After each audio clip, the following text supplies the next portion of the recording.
we've got a great guest, haven't we? We have indeed. Go on. His name is Alex. Alex Smith. And you wonder, why is he here? He is here because, well, I don't know if I've ever met a more inspirational man who has done everything for his eldest son, Harrison. He's got a charity called Harrison's Fund, and he's here today to tell us everything that he's done to help his eldest child.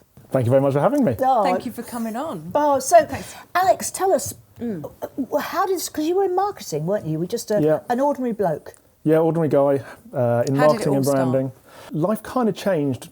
I was in branding and I was in kind of marketing and communications.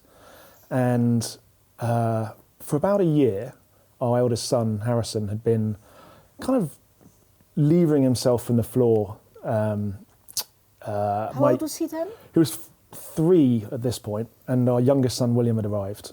And he would just leap up. He'd leap up from the floor and run away. And Harrison would crawl to the side and kind of pick himself up and drag himself up. And we always felt like something was off with that. Yeah. It didn't seem quite right. We spent about a year trying to work out what was wrong. And then did a blood test, and they said it was a dystrophy. And as you do, you go home and you Google that. I kind of wish I hadn't Googled that. Yeah. About a month after that, we found out it was Duchenne. And, you know, finding out that kind of thing. And he was 4 then? 4.5, yeah. Oh, yeah, God. so yeah, January 2011 we found out.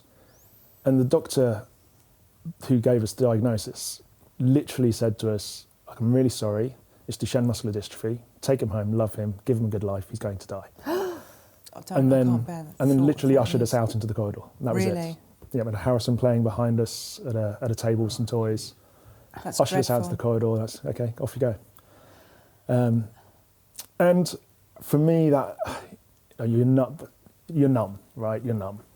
I didn't know what to do.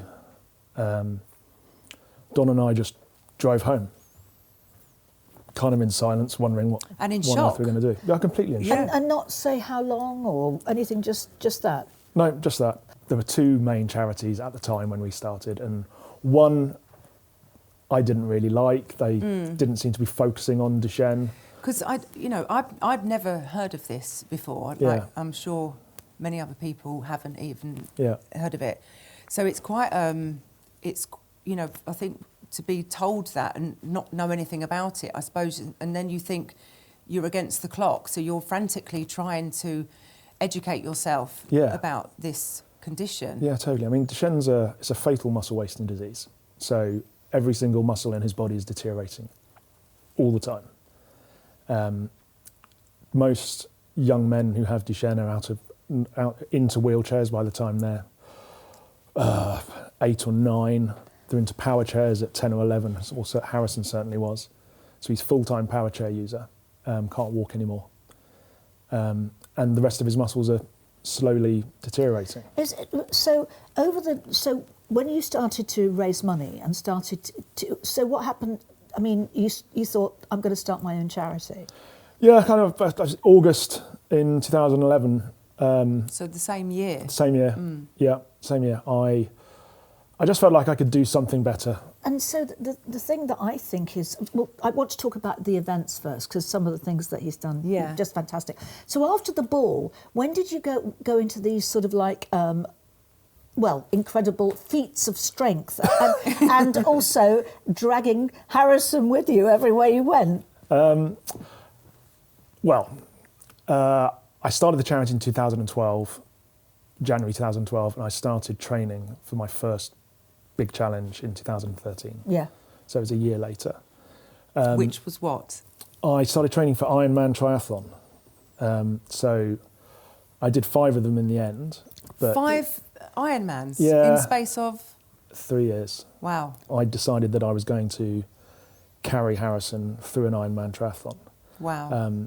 It had only been done by 6 other people at the time. So you swim 2.4 miles, you bike 112 miles, and then you run a marathon. Wow. And did he absolutely love it? No. Of course not. Yes and no. He remembers the good stuff now. He didn't remember the good stuff on the day. And how much did you raise from that? But he's just under £100,000. Whoa. That's brilliant. That is well done, absolutely, you. wow. So you did 5 Ironman in total. Which one was this, the first one? This was the 4th. The 4th. Yeah, so I did my first one in Barcelona. Yeah. And that was part of a big research study. Was Harrison part of that one? No, they came out, but he didn't do it with me. Okay. I only did one with Harrison. Yeah. After doing that one, that was kind of the end, really. Yeah. I did one more, but it wasn't the same. No. I didn't really have it must have felt a lot easier without, Do you know what? It was harder because Ironman is mostly mental. I mean, yes, you've got to have an engine, you've got to be fit enough to do it, but you've got to be mentally strong. And everything had been building up to doing it with him and letting him have that moment. Yeah. I mean, coming across the finish line with him, it was him who turned to me and said, "Daddy, we're Ironman now."